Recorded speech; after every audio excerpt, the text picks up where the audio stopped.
এইটা হইলো আমাদের ইআইবি স্টেশন। এই যে 10 এই হলো সাপের বাইরে মারছে সাপ ইআইবি স্টেশনও।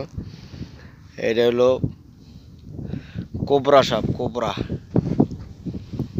এই যে দাও কোবরা, কত বড় সাপ কোবরা। এটা হলো মাটির কালার, তোমার পায়ের কাছে থাকলেও তুমি দেখতে না। এই যে দাও, এই যে